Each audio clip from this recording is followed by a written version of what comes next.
Welcome all of you to today evening's program. I express my gratitude for taking out your time to be here.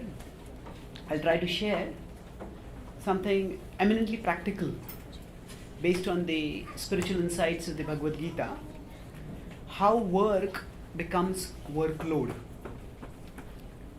We live in an age where most of us don't have to do much physical labor. In the past, maybe people had to carry huge luggage, huge loads. So for us, the work which we have to do is hardly ever physical. Now, suppose there were a porter who had to carry luggage, and that porter was paid to carry 10 kg luggage. And at that time, instead that porter put 30 more kg weight on one's head or in one's hands, and then is struggling to carry 40 kg. Now we wonder, who would do something like this? If one is going to be paid for 10 kg, why add 30 kg more? So, no porter in one's right mind would ever do such a thing. But quite often, we in our daily lives end up doing something like this unwittingly. We all have to face certain challenges in life. We all have certain responsibilities, certain tasks. We all have some work to do. But the work is what the external world puts on us. But our own perceptions, our own attitude, our own mind can magnify that work so that the work ends up becoming a workload, so that it starts burdening us. So now what is it that makes work into a workload? Now there is inside all of us something mysterious which often engages in self-sabotaging dialogue. There is something within us that whenever we are doing some particular activity, say if a student is going for an exam, at that time the student voice may say, "Oh, you'll forget everything at the time of exam." Or when somebody is going for an interview, say, "Oh, maybe I will just have a slip of tongue, or I'll mumble, or I'll stumble." And in different ways, there is this something within which keeps passing on some kind of negative comments. And these can at sometimes be just casual, passing, but at other times they can be much more destructive. So, suppose, say two armies were fighting a war. And while fighting a war, the army A needs to know what is the strength of army B. And they often have their intelligence sources who tell them, okay, they have this many, say 1,000 soldiers, 500, 50 airplanes, 500 cannons or whatever. So now, suppose this intelligence source is compromised and the enemy has penetrated into that intelligence source. And so the enemy, through this compromised source, ends up exaggerating its own forces, exaggerating the report. So the enemy say has 1,000 forces, but the intelligence source reports that they've got 10,000 soldiers. Now this misreporting will demoralize the army and may even defeat the army mentally before the battle has begun physically. So just as this sort of misreporting can happen because of some compromised intelligence sources, similarly there is a misreporter inside us. Now different traditions refer to this misreporter in different ways. The Native Americans, they would say there's a good dog inside us and there's a bad dog. Some religious traditions say there is Satan, there is Shaitan, and that makes us speak and do negative things. The Bhagavad Gita explains that our inner world is of two levels. Generally, we think that, okay, what is outside, say this laptop is outside me, so it is external. On the other hand, if I am thinking of some particular statement, that is inside me. So we think of outside and inside in physical terms. But the Bhagavad Gita explains that our existence is three-dimensional. Just like if I am using a computer, the computer has a physical structure, which is its hardware. Then there is a software which operates the hardware. And then I am the user of the computer. So like that, our existence is at three levels. There is matter, there is mind, and there is consciousness. So matter is like the hardware, mind is like the software, and the consciousness is like the user. So the consciousness is rooted into the brain, through the brain into the body, and to the outer world through the mind. Just as the software is the interface between us and the hardware, so the mind is the interface between consciousness and matter. Now, just as a computer may at an external physical level be perfectly functional, a user may be perfectly intelligent, but if the software is corrupted, if a virus has infected the software, then the person will not be able to use the computer. Similarly, we have certain work to do outside, and we are intelligent, young, whatever, we are capable of doing that work, whatever way we are. But if the intermediary between us and the world, us and the work in the world, that becomes compromised, that becomes corrupted, then we start interpreting that work, misinterpreting the work to be a workload. So it is this interface, the mind, when corrupted, becomes like the coolie the porter who puts an additional 30 kg weight. So I will talk about that the mind can self-sabotage us in various ways. That means just as a software can get corrupted by different viruses, so our inner software, the mind, which is the source of the self-sabotaging dialogues, that can become compromised in different ways. So I'll talk about 4 ways based on an acronym LOAD. We are looking about how work becomes workload. So LOAD. We'll look at 4 things. So limitation, obsession, aversion, and dystopia. So limitation. What is go ahead? Limitation? The scarcity mentality makes us poor amidst abundance. Suppose, say now after this program, there are some refreshments available. Now, suppose there is a feast available, and in that feast, everybody has some items which others don't have. So everybody has some delicacies which are only for that person. And suppose we also have a plate, that's also a feast. But if we get caught in seeing who has got? Oh, he has got that item, she has got that, he has got that, and I don't have this. And we get caught in seeing what everyone else has, and in the process, we don't even notice what we have.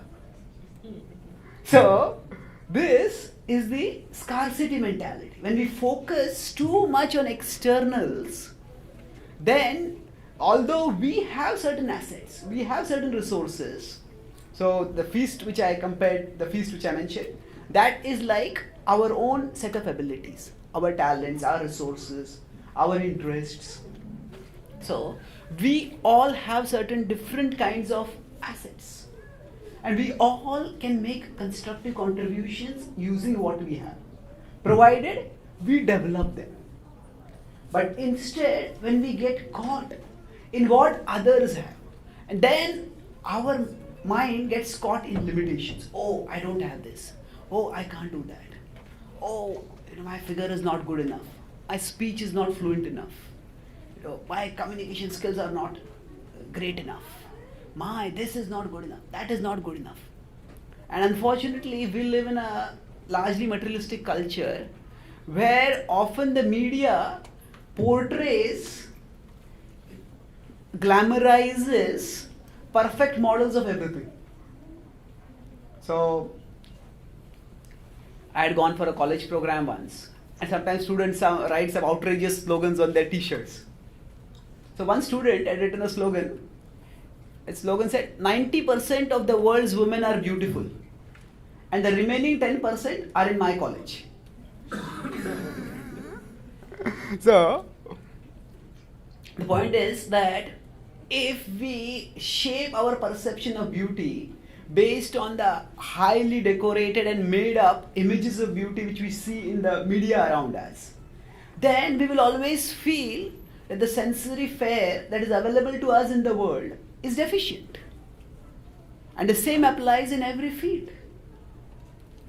So the limitation, the mind's mentality of focusing on our limitations and making us feel inferior.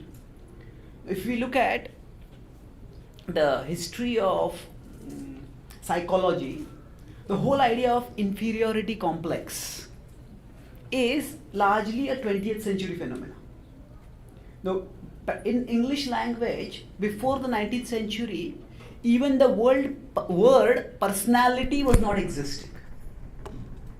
As the economy became urbanized, became industrialized, so people often had to look for jobs and careers in places where they had no earlier relationships, no earlier contacts, and then when employers had to select people, then a lot started depending on appearances. So, in the past, that things were different. But when a lot of emphasis started becoming on appearance, how you look, what impression you make, the shift happened from focusing on a person's character to a person's personality. And personality is largely based on externals. Now, yes, some people with some dashing personality may make a great first impression. But sustainable performance requires not just a great first impression, it requires commitment. And commitment requires character. So we live in largely personality-driven, external, appearance-centered culture. And that is why we tend to focus on, our mind tends to focus on limitations. So whenever we find that we start feeling dejected, agitated, resentful because of our limitations, we need to shift the focus. Yes, I may have some limitations, but I have some strengths. So this negative dialogue, it is reinforced by the culture around us. And we have to observe it. So I'll talk about how to deal with the viruses later specifically. But first is identifying the viruses of the mind. This is the self-sabotaging dialogue of limitation. Oh, you can't do this. You are not good enough. You are not this. You are not that. So when we have to do some work, at that time, if we have this sort of negative perception going on, oh, you are not good enough for this. You can't do this. You won't be able to do this. And that saps our energy internally.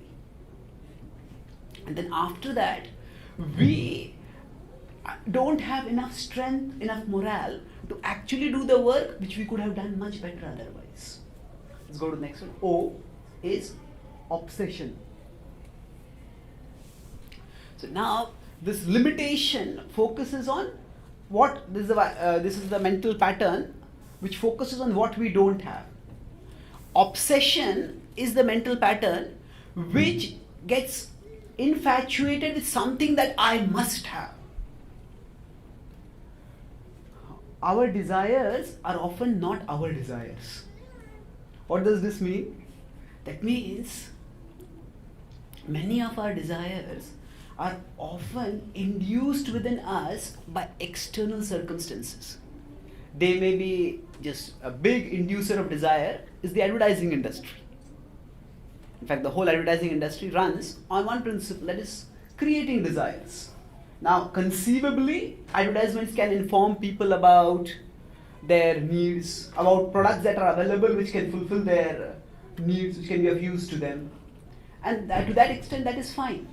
But quite often, the whole principle is that advertisers often focus on creating insecurity in people with what they have. Oh, if you don't have this particular model of a smartphone, you are old-fashioned.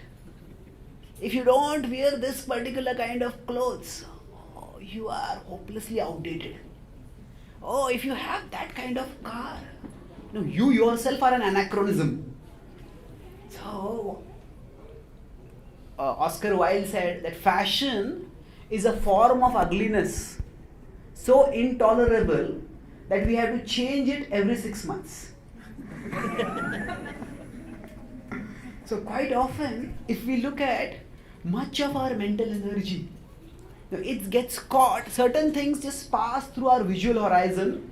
We see something we just see or sense or hear, and then that gets lodged in our mind. We think, oh, I must have this. And why can't I have this? Oh, I must get it. But I am not able to get it. And so much of our mental energy gets dissipated in stray desires. It's like sometimes some children, they get caught, they get infatuated with some toys. And say the parents say, no, you can't have this toy. The children should throw a tantrum. Maybe in the supermarket they want a toy and the mother says no, they start crying loudly in the supermarket itself. Now, that might seem like an amusing spectacle for others. Not for the mother who is in that situation. For her it is embarrassing. For the child it's agony. But what has happened, the child is obsessed with that. Although that particular toy may not be very important, and quite often children sometimes cry for a toy and they just scream and demand, I must have it. And after they are given it, maybe after some time, maybe a few hours or a few days, just put aside the toy. It is as if the toy is not only not important, it is unimportant. So, we all grow up biologically. But that does not mean automatically that we'll grow up psychologically. That means that our mind sometimes gets childishly obsessed with certain things. And we tend to feel, if I don't get this, then I am a failure. If I don't get this, when we have certain desires, we have to evaluate which are the desires driving us, which are the desires consuming our mental energy. So obsession means sometimes certain trivial things, they catch our consciousness and they consume our mental energy. And we may not physically throw tantrums and start crying. But quite often, something similar happens psychologically within us, where we waste a lot of our mental energy obsessing over things. And again, we will see that many of the things that we crave for and then we slave for. We work very hard to get those things. When we have it, this, I get the latest smartphone. Oh, this is great. I want to show it to everyone. And then if someone doesn't notice, what is happening? Why does this person not notice it? Now, and after some time, nobody notices it. And then after someone else gets a smarter phone. And then everybody starts noticing that. And that creates further insecurity. Now, of course, the smartphones can have many useful functions and we can use them. The problem is not buying a new device. The problem is buying into the belief that that device will give us self-worth. That that device determines our self-identity. That device will make us happy. So we may not consciously think of it this way, but subconsciously, that is the kind of conception that often drives us. So there are these obsessions, and each of us can have our own toys, which catch us, and they crave for us. So when these desires start consuming us, there are healthy desires also. I'll talk about, based on spiritual wisdom, about healthy desires. We're not talking about giving up all desires. We are talking about selecting desires. So often there are obsessions with things which are not very important. And if you don't recognize, okay, what is driving me mentally? What is consuming me mentally? How important is it? If you don't evaluate, then our mental energy gets dissipated. And then, because we are not able to achieve, because we are not available mentally for doing what we need to do, then whatever work we have to do, again, it becomes a workload. By work here, I am not just talking about professional work. Anything that we have to do. It may be our personal family work, it may be some project that we ourselves want to do. Whatever it is, it can all become like a burden, a load.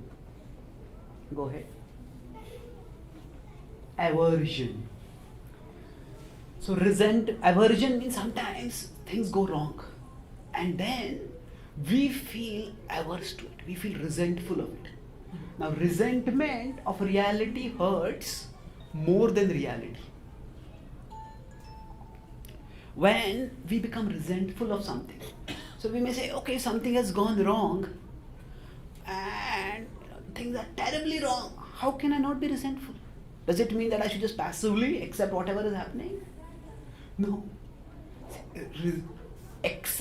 Actually, we all need to make peace with reality before we can change reality. We need to make peace with reality. That means, sometimes if somebody gets medically this happens that when a person gets a terrible disease, which might be life-threatening, which might be terminal, or when a person is about to confront death, the first psychological mode, which one of the early psychological modes is denial. Just don't want to accept that I'm going to die now. Similarly, when some problem comes in our life, there's something that has gone wrong, at that time, as long as we are denying that it has happened, we can't do anything to correct it. Generally, when some problem comes in our life, whether it be a problematic relationship, whether it be a problematic profession, a problematic health situation, a problematic financial situation, whatever it is, whenever that problematic situation comes, we need to begin where we are to change it. As long as we are filled with resentment, what we are doing is we are adding to the problem. Our mental energy is dissipated in being averse to the reality. We are not able to do anything to change the reality. So this resentment needs to be sent on retirement. Now, how do we do that? I'll talk about that a little later. But aversion, we all, one of the important aspects of growing up is learning to take no gracefully. Life is such that none of us will ever get everything that we want.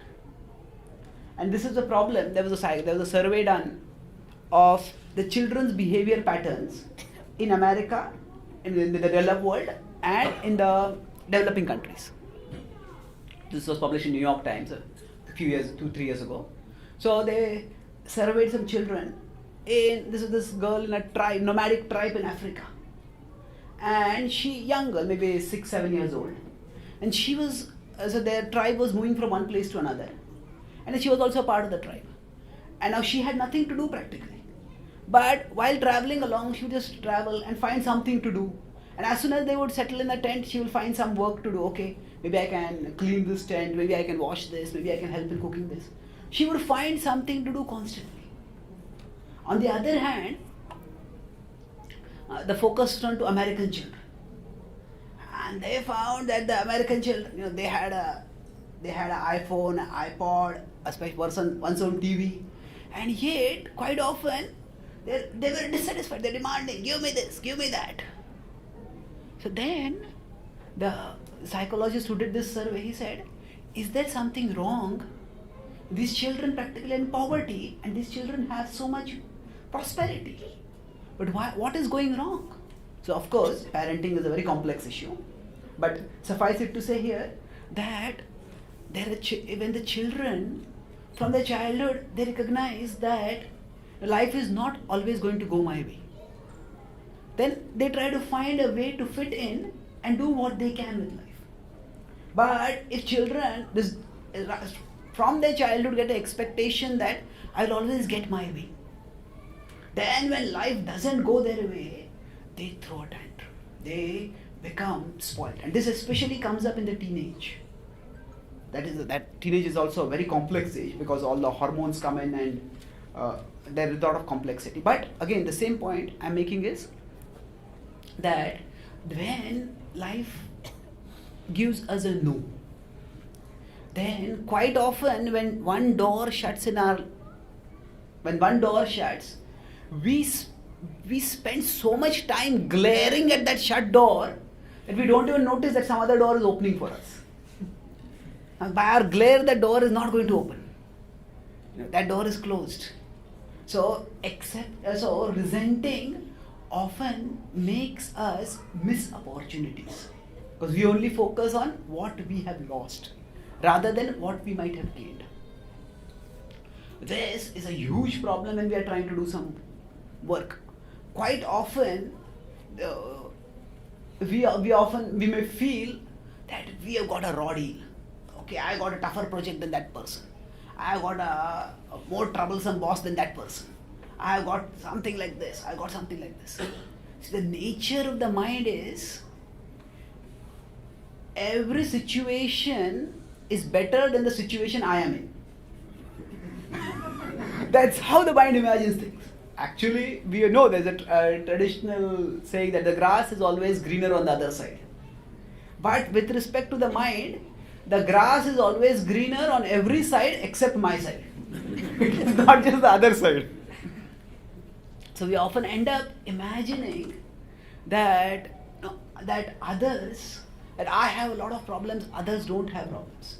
Now yes, some of us may have more problems, some of us may have less problems. But the point is, as long as we are resenting our situation, we can't rectify it. So resentment is not valid. So deciding to give up resentment is not passively accepting the situation. It is simply recognizing that we need to begin from where we are rather than craving that we might be somewhere else. Now, suppose we are driving to some place and we take a wrong turn and we go somewhere else. Now, it's not the end of the world. We need to just take another turn and go where we want to go. But if we don't accept, I have come to the wrong place. If only I had gone that way, I would have reached home by now. That is of no help. Okay, even if you are taking a wrong turn, just turn back and come back. So the resentment of reality often hurts more than reality. And this is especially true with respect to sickness. Many mind-body medicine studies have found out that people who are spiritually inclined not just in an abstract sense, but in the sense of having some regular spiritual practices. There's a very important, very well-researched study published called the Oxford University presents the Handbook of Religion and Health, where they compiled 3,000 published reports all over the world of the correlation between religious practice and health. And there they found that consistently people who had some non-material dimension to their life. So that non-material dimension means acceptance of some higher spiritual reality and adoption of certain practices which connected them with that higher reality. These people, whenever they would have some diseases, they would recover faster. 3 things they found. First is from physical diseases, say surgery or heart attack, they would recover faster. Second, from mental health problems, were far less percentages. And thirdly, in terms of overall longevity, they found that spiritually minded people lived almost 7 years longer than non-spiritual people. So there are many theories which try to explain this. But the point is, what is known at a biological level, at a biochemical level is that when we are resentful, when a patient is sick and the patient is resentful of the sickness, now that creates that resentment creates hormones in the body which impede recovery. Whereas if a person who is sick is not resentful, okay, accepts it. Now this is where spiritual practices, they give us, if our conception of reality is, there's only material reality. And sickness means that our material body is the means with which we interact with the world, we function in the world. So sickness means the very basic instrument with which we are going to function with the world is taken away from our control, at least for the time being. So if our conception of reality is only material, then we are left, what will I do? There's nothing to do. Except, everyone else is enjoying and I am suffering. That multiplies the resentment. But if we understand that our life has a spiritual dimension, and if we are habituated to connecting with our spiritual side, then we can shift our focus to the spiritual level of reality, and there we can get relief, there we can get strength, there we can get solace, and then the body will take care of its natural healing course, assisted with medicines. So the negative hormones, when they're secreted, they're not just, the mind is not just the mind is a real thing, and it has real effects even in terms of physical health. Yeah, last we'll talk about dystopia. Dystopia means you have utopia is an unrealistic positive imagination, and dystopia is unrealistic negative imagination. So fear is not the problem. Fear of what comes after fear is. What that means is that fear is a natural and desirable human self-defense mechanism. If we are at the edge of a 50-story building and we look down, we feel a little fearful, and that is good. That protects us from jumping off or falling off or going too close where we accidentally slip off also. But this fear, which is natural and desirable, this can become distorted when people get panic attacks.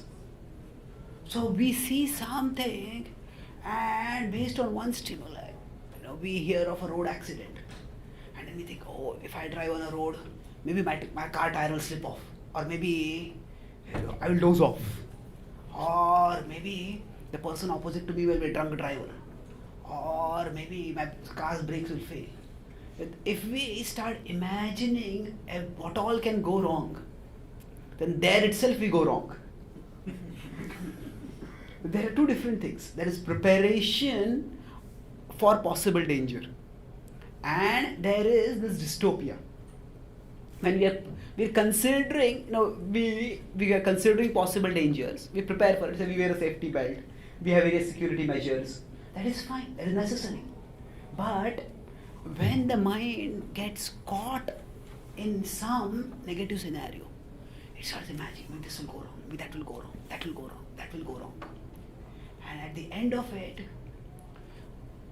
we get lost in a mental world where physically everything is all right, but we are paralyzed, horrified, agonized, completely made into emotional breaks. So here the mind is going off on its own panic track. Now, the reason for such a thing happening is, again, as I said, the software is to be controlled by the user so that the hardware can be controlled. But the virus is something which is coming and taking control of the software. So like that, we are souls, and we are spiritual beings who are meant to control the mind-body mechanism. Now when our conception of life becomes only materialistic, then that fixation with material reality makes us vulnerable to the mind's negative scripts, to the infection by the mental viruses. So to the extent we connect ourselves with our spiritual side, we become aware of our spiritual side, to that extent two things happen. We can observe. When suppose we are consumed in watching a movie, then whatever happens on the movie, we feel as if it is happening to us. Say the villain beats the hero, and we just jolt back. when the hero and heroine kiss each other, people whistle. Why are they doing that? Oh, yeah, imagine if only I would be there, it would be so nice. So, to the extent we are caught in that movie, we experience all those emotions, all the things that are happening there as happening to us. And vicariously we experience those emotions. But suppose some person is watching a movie and that person is watching the show in the theater, and somebody else is watching that show, watching the show of emotions on this person. That itself is a spectacle, how the emotions are reflected on this person. So what happens if we are dominated by materialistic worldview, then we are consumed by whatever life is playing out in front of us. And we don't have that distance to see it with perspective, see it with objective. So what meditation does, meditation is not just sitting in a particular posture, regulating our breath. It is or thinking about one particular thing, or even uttering some sounds. All these can be a part of meditation. But the essence of meditation is to shift our consciousness to a higher level of reality. To shift our consciousness to the spiritual level of reality. So when our consciousness gets shifted to the spiritual level of reality, then we experience security. It's like if somebody is in an ocean. Some people in that ocean, first time they go, they get seasickness. The constant movement of this ship makes them restless. Their stomach feels squeezy, they may feel, I'm going to throw up. All kinds of things can happen. Now if that person, comes out of the ship and finds that, okay, now I'm off the ship on solid land. The ship is outside. What happens is, the ship is there, but because the person is out of it, the person no longer feels that restlessness. So like that, the material level of reality is constantly changing. In fact, at the external material level, Krishna says in the Bhagavad Gita that Adibhutam Ksharo Bhavaha. The characteristic of matter, the only thing constant in the material level of reality is that nothing is constant. The only constant thing is change. Everything keeps changing. So, when everything is changing, that creates insecurity, that creates anxiety, that creates stress. So, what we do in meditation is shift our consciousness from the changing material level to the unchanging spiritual level.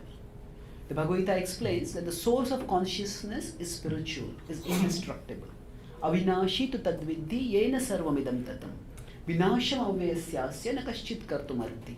In 2.17 in the Bhagavad Gita, Krishna explains that the source of consciousness is that which pervades the body. That source is indestructible. So, this consciousness is linked in love with the Supreme Consciousness. That is the natural function of consciousness, of pure consciousness. Now, when we rise to the spiritual level of consciousness, we experience the security of unchanging spiritual reality. And that gives us relief. There are many different ways in which meditation can be performed. And sitting in a particular posture, or closing one's eyes, or regulating one's breath, all these are meant to assist this shift of our consciousness. The easiest way we can raise our consciousness is through mantras. Mantra is sound vibration that acts like a consciousness elevator. When we want to climb in a building, we can take the stairs and slowly climb up. Or we just get into the elevator and the elevator takes us up. So like that, when we recite mantras, so it is not just a recitation, verbal recitation. The verbal recitation is the stimulus for the meditation. And meditation means we situate our consciousness in that sound. And when we situate our consciousness in that sound, we will get elevated. And by the elevation of our consciousness, we will get perspective in whatever we are trying to do. We'll go to the next slide. So, mental health requires not just determination but also process. Now, what I talked about, LOAD, the load acronym. Now, most of the things we may have probably heard of it also. That okay, we think negatively, we have these attitudes. The problem is that we think, oh, if only I have a little more willpower. Sometimes some people think negatively. Oh, why do you think so negatively? Think positive. Now, because our culture is in general so materialistic, so we tend to think of everything which is non-physical as something which is very abstract. So we think changing our thoughts is just a matter of thought. Just think positive. No, if my computer has got a virus, thinking positive is not going to cure it. I have to actually get an antivirus. The positive thinking can help me to think that okay, there will be some antivirus for this. But just the positive thinking alone is not the antivirus. So similarly, changing our thought patterns, some thought patterns we might be able to change, but as a minor thought pattern we might be able to change just by willpower. But usually, if we want to improve our mental health, especially with respect to deep-rooted thought patterns, then we need a process. And just as there's a medical process for curing physical ailments, just as there's a systematic antiviruses for curing viruses on a computer, similarly, the unhealthy thought patterns that we have, spirituality offers us a process. That process, there are many processes, as I said, meditation can be done in various ways. Mantra yoga, which is a part of Bhakti yoga, is one of the most potent ways to cure ourselves of negative thought patterns. What Bhakti yoga does, the word Bhakti means literally translated as devotion. Yoga means connection. So Bhakti yoga means the connection of devotion. So we understand that we are all parts of the Supreme Consciousness. Let's say Supreme Being may be known in different traditions by different names. In the Bhagavad Gita, in the Bhakti tradition, he is known by the name Krishna. So, the Bhagavad Gita gives us an inclusive view of life, where it says, Swakarmana tam abhyarcha. Where it says, do your work, but worship him through your work. See your work as not just something which you are doing for proving to the world how great you are. Don't do the work just as something which we are doing to earn a living, to build a bank balance, to have future security. These are all okay. These are contributors. But do your work as a means of worshipping him. This brings the motivation of love into our work. So, put another way, what we are is God's gift to us. What we become is our gift to God. So the talents, the resources that we have, they are all what God has given us. We can all develop them. And we can develop them and use them in a mood of contribution, in a mood of service. The Bhagavad Gita was spoken to Arjuna. And Arjuna was at that time the champion archer. And he did not become a champion archer just by being lazy. He worked tirelessly to practice archery. What was he doing? He thought, I am a martial guardian of society, and archery is the means by which I will do my service. So let me excel in this. Swakarmana tam abhyarcha. So go ahead. Now, spirituality shelters us in our unchanging core. Now suppose, say it is very hot outside and we come to an air-conditioned room. Now, the heat is there, but as soon as we come to air-conditioned room, we feel relief. Similarly, in the world around us, there is going to be agitation, there is going to be anxiety, there is going to be uncertainty.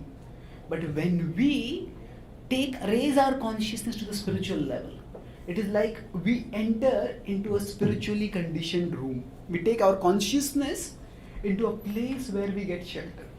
Tapanti vividhastapa naitan madgata chetasaha. It is said that although the anxieties will be there, we will not be worked up by those anxieties. Spirituality enables us to be concerned about things without being disturbed by things. To be concerned, suppose we are caught in a calamity hit area, say hurricane has come and we are caught in that area. We'll be worried. But if a helicopter comes along and lifts us up, we are airlifted and now we are safe. Now we may still be concerned, okay, what is happening where? But we don't feel personally threatened. Similarly, when we practice spirituality, when we practice mantra yoga, our consciousness gets elevated upwards. And then we can be concerned without being disturbed.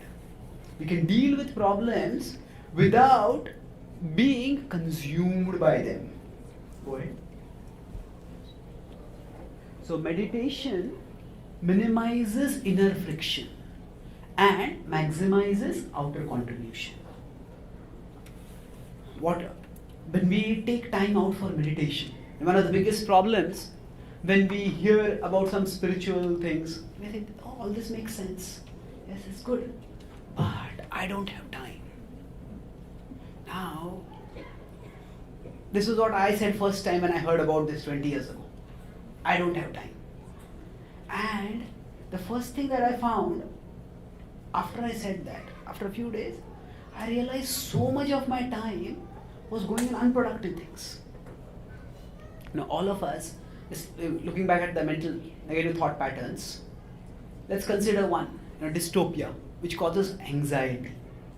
Now, all of us have anxiety, worry, stress. The psychologists are saying the current age, we are afflicted by an anxiety epidemic. So now, do all of us have a daily worry time? Okay, 7 to 7:30. That is a time when I'll put all my worries there and worry at that time. No. We never put time for worry, but worry takes so much of our time. When we say we don't have time, we have a very simplistic idea of what consumes our time. We often think that our time is consumed only by activities. Okay, morning I have to do this, then I have to do this, then I have to do this, then I have to do this. Where is the time? There is no time I have. We may think like this, but our time is consumed not just by activities. Our time is consumed also by our thoughts. Suppose we go to office and then we hear some rumor. Maybe there is going to be some turnover in the company. Maybe some people, something has happened somewhere. Maybe there's some recession is coming up, some economy is going down. Now that may just be a rumor with no basis in fact. But there's just one thing we hear, and then the next 3 hours we are working. And what did I work? Sometimes students get so worried about something. They go to a classroom, sit for 1 hour looking at the teacher. Everything came to their eyes, nothing went into the head. It becomes like that. So our thoughts take a lot of our time. Our thoughts take a huge amount of our time, and it's like a invisible energy sucker. It's like friction. If there's friction in the machine, especially if the machine becomes noisy, then we can notice the friction is there. But otherwise, we may not even notice that the friction is consuming the energy. But regular lubrication can avoid that friction. So similarly, with respect to us, our thoughts consume a lot of our mental energy. They take a lot of not just mental energy, but by taking our mental energy, they take our time. We are externally doing the activities, but we are not internally available for doing those activities. And that's why quite often we may have to do the same thing a second time, or we may have to spend much more time on doing it. So when we invest time in meditation, meditation brings order to our inner world. Now, Martin Luther King said that we live in an age of guided missiles and misguided men. Guided missiles, we have phenomenal control over the outer world, but we don't have control over the inner world. Meditation brings control over our inner world. So if our thoughts become ordered, then we will become much more efficient. We will be able to avoid the inner friction and thus maximize our contribution. So by practicing spirituality, we won't lose time. Rather, we will gain time which we are losing because of the disorderly, unhealthy thought patterns of the mind. And as we will be able to actually optimize our contribution. We all have abilities, and by spirit, our ability to tap our ability. We have certain abilities, but unless we have calmness, unless we have stability, unless we have a healthy thought pattern, we won't have the ability to tap our ability. Sometimes some sports stars, some cricketers, some baseball players, they may be very talented, but if they are impulsive, if they are rash, if they choke under pressure, then they have talent, but people say the talent is going waste. So like that, we all have abilities, but our ability to tap our ability can be enhanced by our spirituality. So I'll summarize. I started by talking about how our work becomes a workload. Means that we have certain tasks, but we mentally add to that task, like a porter adding extra baggage when is giving paid for carrying only a certain amount of baggage. And what adds to our baggage is this acronym. I get the example. Load. L is limitation.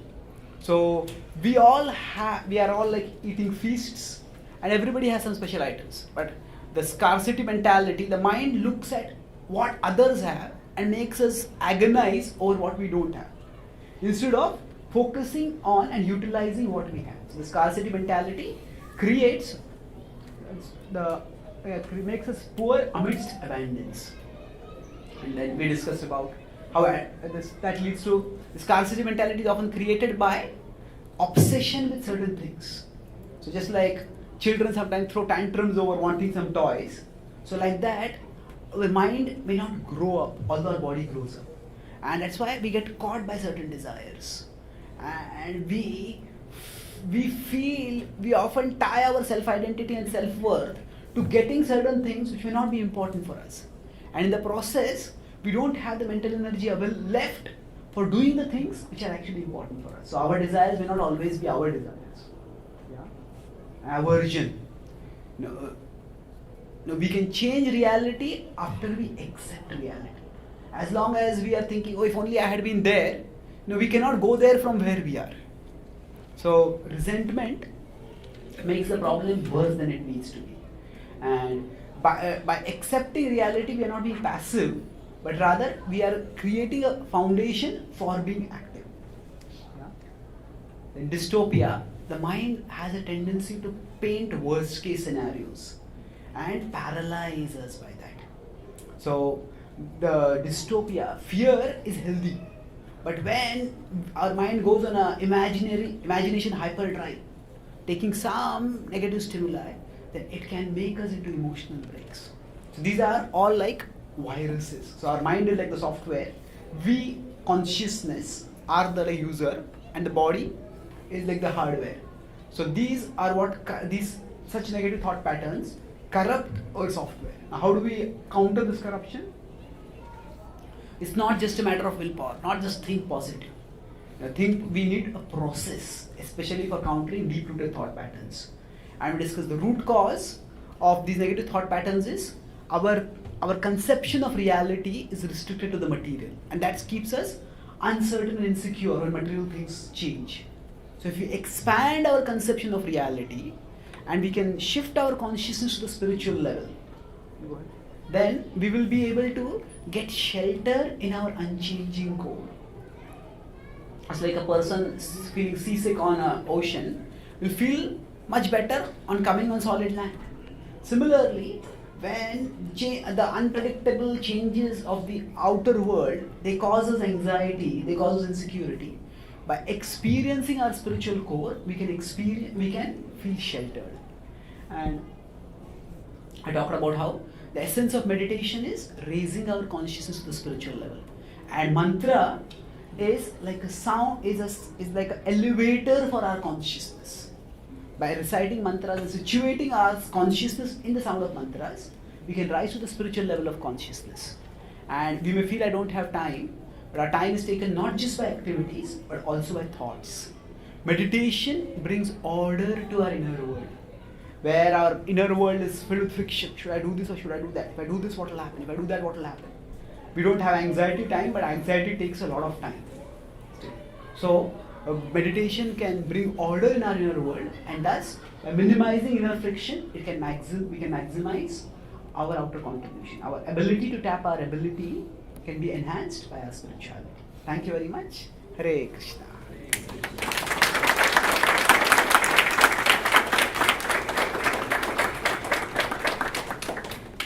Are there any questions which anyone would like to ask? You can pass the microphone. You can raise your hand in case you have any question. Yeah.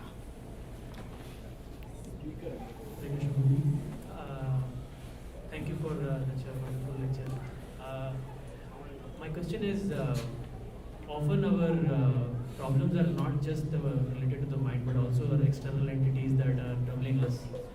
It may be, as you mentioned, that it's just a perception, but I would like to understand what solution would you like to give for troubles that are caused by external entities. Like, I mean, the example that I can immediately think of is my manager in my team, Okay. or other problems that Yeah. are not controlled or governed by you or your mind.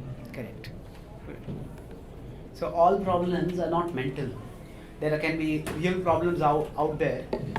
Say our manager or our team may be troubling us in some way. So what can we do about dealing with such problems? Yes. By no means is my talk meant to imply that all problems are simply mental. In fact, the mind can even go to the other extreme and make us imagine that there are no problems, that everything is rosy. That is also an illusion.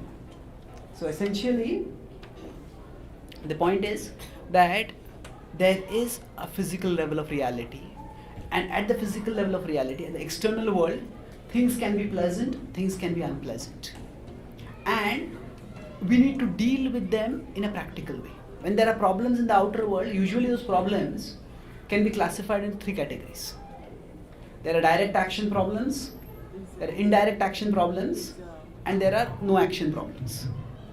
So no action problems means we wanted to go somewhere and it rains. It's a storm. We just can't do anything about it. If it's so stormy that we can't go out, we have to accept it. See, the problem comes when something like a storm is going to come. We just understand I don't have any power over it, and we accept it. But when there are things which we think we have power over, and when they don't work, that overpowers us. That causes us a lot of frustration. This person should be behaving like this. Why is he doing like that? Why is she doing like that?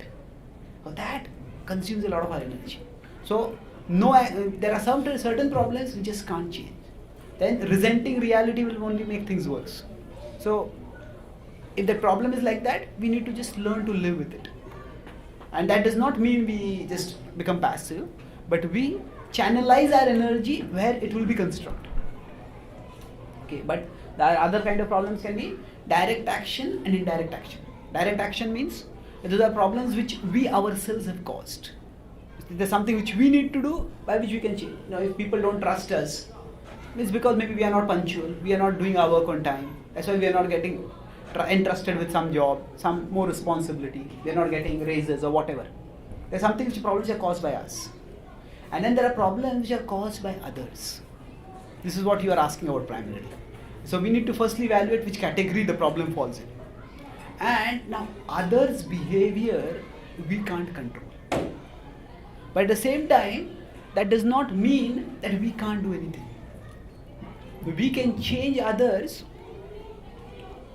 or we can inspire others to change by our disposition and by our communication. The way we behave, the way we talk, and the way we work. So quite often, if we are other-centered, that means if we are centered on our manager, we are centered on someone else, then our whole behavior becomes reactive. And when our behavior is very reactive, the Bhagavad Gita talks about udasina vadasinam asaktam teshu karmasu. The Bhagavad Gita says that we should not just be a performer of actions, but we should also be an observer of actions. That means when we start doing something, we sometimes get so consumed in doing things, afterwards wonder, why did I do that? I shouldn't have spoken like that. It's made things worse. So when we become an observer of actions, that means we can, okay, different people are different. Sometimes when, say, when the security immigration checkup is happening, that time when they are tapping the body, they ask, do you have any sensitive spots? When they say, if we have sensitive spots, then they will be carefully touching those spots. So like that, everyone has some sensitive spots. And we need to, if we can become observant, we notice, okay, this is a sensitive spot. I have to be especially careful. And in general, if we take care of other sensitivities, there is at least some level of reciprocation.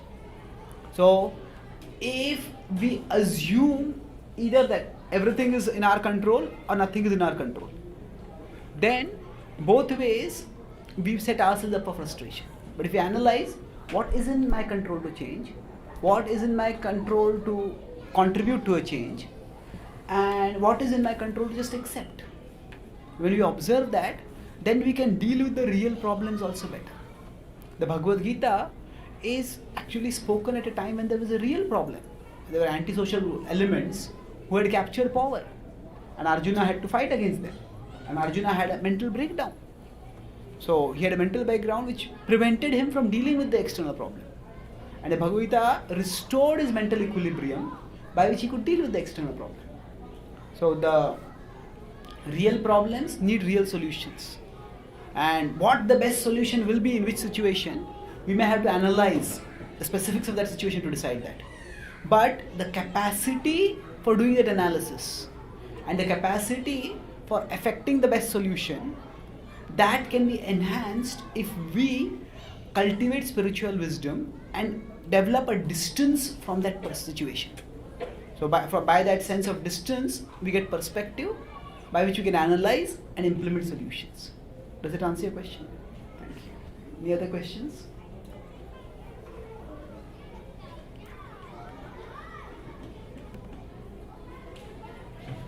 Yeah.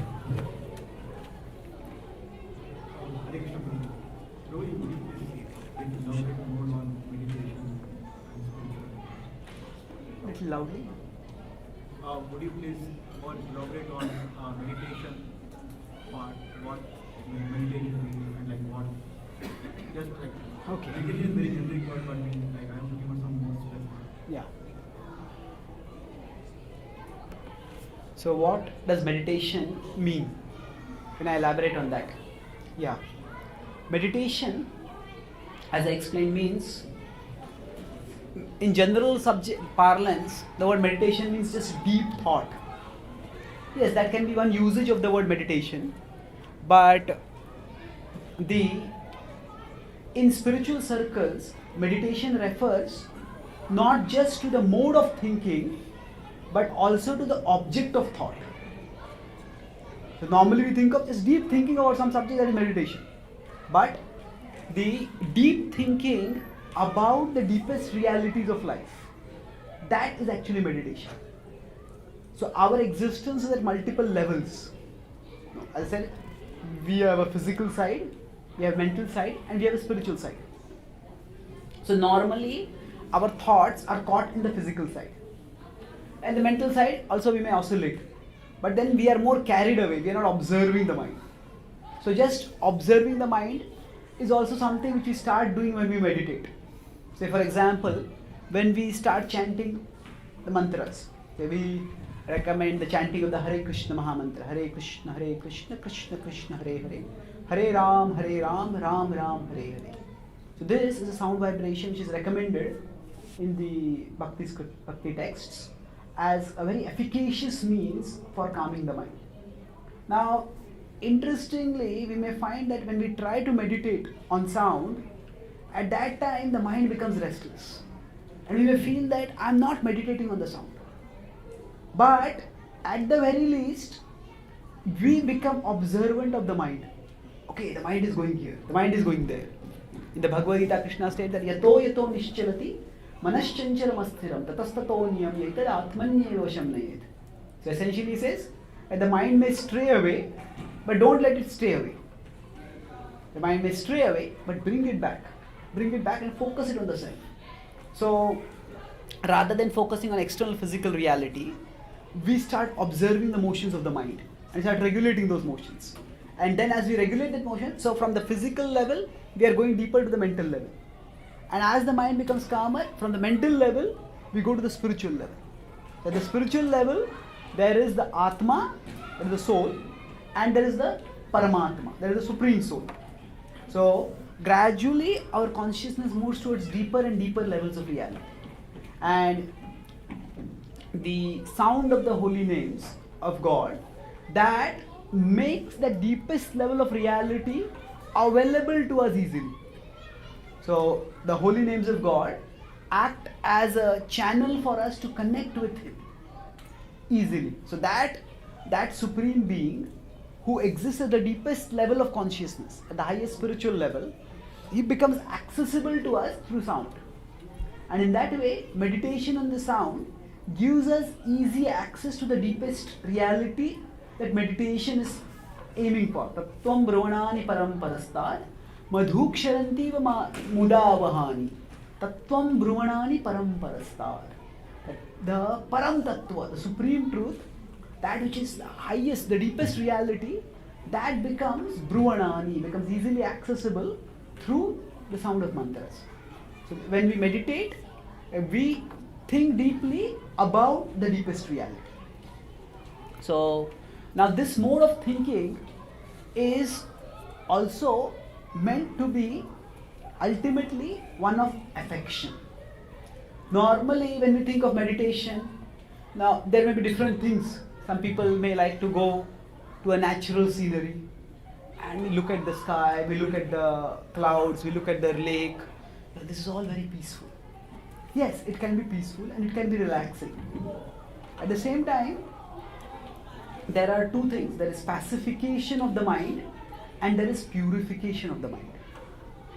Pacification means as the mind becomes peaceful. But as soon as the agitating stimuli comes, again the mind will become agitated.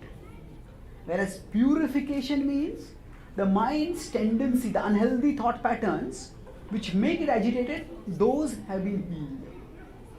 So sometimes just by going to a externally peaceful situation, we may feel peaceful, and that itself may contribute to meditation. But that is largely doing only pacification.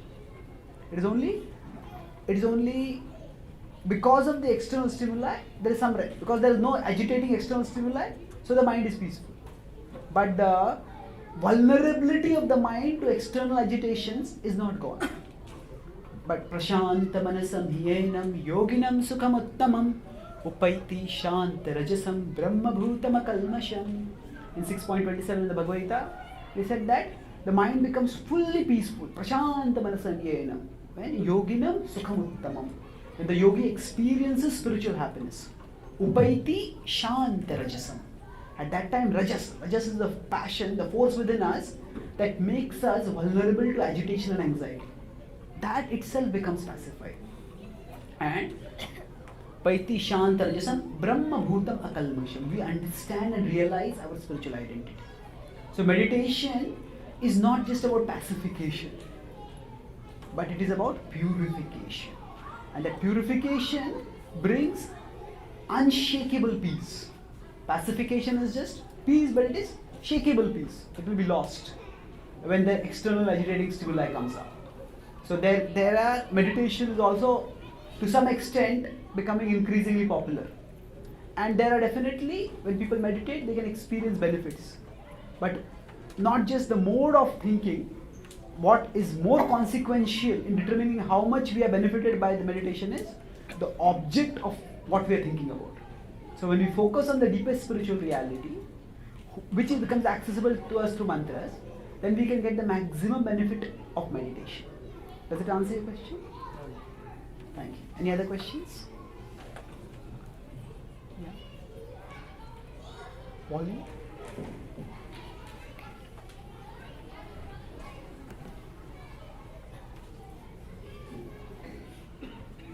Hare Krishna Prabhuji. Thank you for enlightening us with so many beautiful and wonderful details. So you talked about Bhakti Yoga, the connection of devotees question. When you said that do your work, but worship through your work. May I request you to add please more details and clarify on what exactly that means? Okay. So, what does worshipping the Lord through our work mean? So first I'll tell what it does not mean. Some people say that the teaching of the Bhagavad Gita is work is worship. And nowhere does the Bhagavad Gita say this. What it says is worship him through your work. Swakarmana tam abhyarcha. It doesn't say karma hi puja hai. There's nowhere in the Bhagavad Gita which says this. Now work is worship as an ethical saying, so to inspire people to give due respect to all work, to inspire dignity of labor. For that purpose, work as worship is a good, okay principle. But it is not a spiritual principle. Now, if work were itself worship, then a thief may say, I am robbing a bank. That's my worship. That's my work. Will that be worship? Work in and of itself is not worship. If work were worship, then the donkey would become the greatest worshipper. No, work itself is not worship. But work can be made into worship. And how does that happen? That happens primarily by our intention and our contribution. Our intention means that sometimes people have a very segregated conception of God. That means God is somewhere up there and I am here. But the Bhagavad Gita reveals a very inclusivist conception of God. Now God is not just up there. Everything that is there around us, it ultimately comes from God. It is God's energy. So the process of devotion, we may think of it as some religious ritual, going to a temple, chanting some mantras, going down before some images. Now, those are important, but the essence of devotion is the vision that everything comes from the source and everything should be returned to the source. So whatever abilities we have, they are coming from God. And they should be returned to the source. That means they should be used in the service of God. So in that sense, devotion completes the cosmic cycle of things coming from the source being returned by our intention to the source. So when we understand that whatever resources we have externally, whatever talents we have internally, they are from God and they are meant to be used in His service. And this can be done in various ways. So whatever be our specific profession, as long as it's an honorable profession, we do that in an honorable way, in a mood of service. So the intention internally is that I'm not doing this for my gratification. I'm not doing this to prove my greatness to the world. I'm doing this in a mood of service and contribution. Now this mood is not just something which is a matter of conception. It requires purification. No. We need to have some time to make our work into worship. We need to have some time which we devote to God exclusively. So in the Bhakti tradition, Bhakti practitioners begin their day with what is called a sadhana. Sadhana is spiritual practice, meditation, prayer, worship, direct acts of worship, which connect our heart with God. So once our heart is connected with God in devotion, then whatever we do, we will connect that also with God. So that focused devotion provides us the foundation by which we can spiritualize our work. We can do that, we can infuse our work with a spiritual intention. So we see our family members not just as our family members. In the Bhagavad Gita, Krishna says that when we acquire knowledge, yajñātvā na punarmoham evam yāsasi pandava yena bhūtānya sheshāni drakshasya atman yathomai. He says, once, oh Arjuna, you become enlightened, you will not fall into illusion, rather you will see all living beings as connected with me. So we have a vertical relationship with God and we have a horizontal relationship with others. and we can get ultimate shelter in the vertical relationship. So when the vertical relationship is not given due importance, then we try to find in a horizontal relationship what is to be found only in the vertical relationship. That means we try to find shelter, solace, love, satisfaction lastingly in a horizontal relationship. And that is not going to happen. It is not because a particular person has problems. Everyone has problems. Everyone has limitations. But it is our misinformed expectation that is the fundamental problem. So if our vertical relationship is strong, if we are connected with God, then that gives us the strength and tolerance to deal with the ups and downs in our horizontal relationships. Because sometimes people may not live up to our expectations. And if we are honest, we will admit that sometimes, many times actually, we also don't live up to others' expectations. So this is going to be there in a horizontal relationship. We get the strength to deal with these ups and downs when we have a stable vertical relationship. So when we have a stable vertical relationship, we see that all living beings, Krishna says, are mine. So our family members are also Krishna's family members. We are all part of one universal spiritual family. And when we have that vision, then we can become more tolerant. So by serving our family members, seeing their connection with God, we can also serve God. And that also infuses our professional work, our attempts to earn a living. They also can become spiritualized when we see our spiritual family members as spiritual. So this is all a matter of intention, and this intention requires purification. It is not just something, oh, I am doing whatever I am doing in a mode of worship. No, we need to consciously spend some time connecting our consciousness with God. Sometimes when we tell people, please chant the names of God, they say, oh, the names of God are going on 24 hours in my heart. 24 hours I'm chanting the names of God. Yes, it could be. But if something is going on 24 hours in the heart, why can't it come out 5 minutes on the lips? In which other relationship will we say, if in a family, the husband, he doesn't do any work, just sits home watching TV all day. And then his wife, children, they are suffering and they say, oh darling, I love you very much. If the husband comes back from office and the wife says, oh, I love you, where is my dinner? I love you. Where is my dinner? In which other relationship will we just accept only empty expressions without any actions? The relationship requires emotion, expression and action. All three are there. And the same applies to our relationship with God also. If there is inner emotion, there is verbal expression, we chant the names of God, and there is physical action also. We come to spiritual association of devotees, we come to temples. So then the relationship is real. Otherwise it is just a fantasy. The claim for devotion is quite often a fantasy. So first is by intention. When there is purification, then with that intention we can imbue a mood of service in our work. And the second part is contribution. Contribution means that when we understand, Krishna actually gives different levels in the Bhagavad Gita from 12.8 onwards. He gives different levels at which we can connect with him.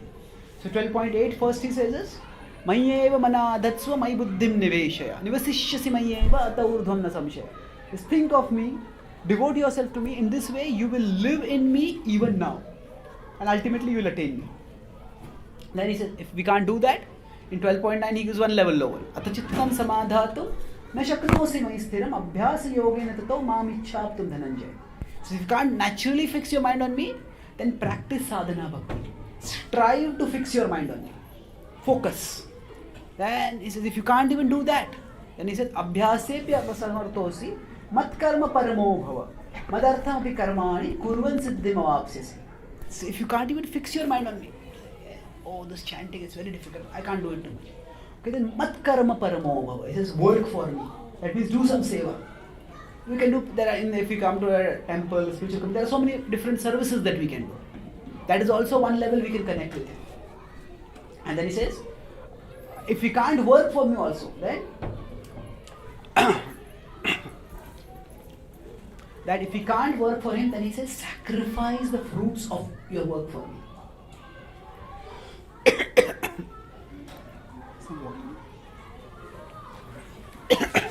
Okay.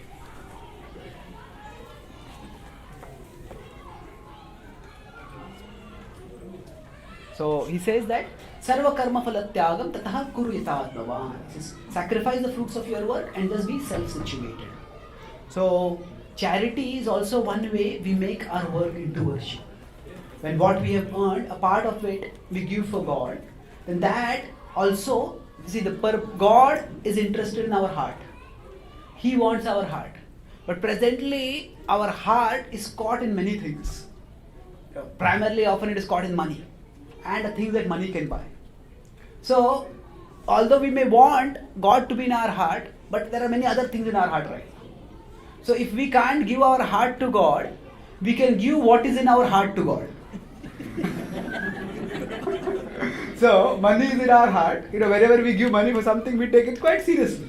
If we get something free, we may neglect it. If we buy something, we take care of it.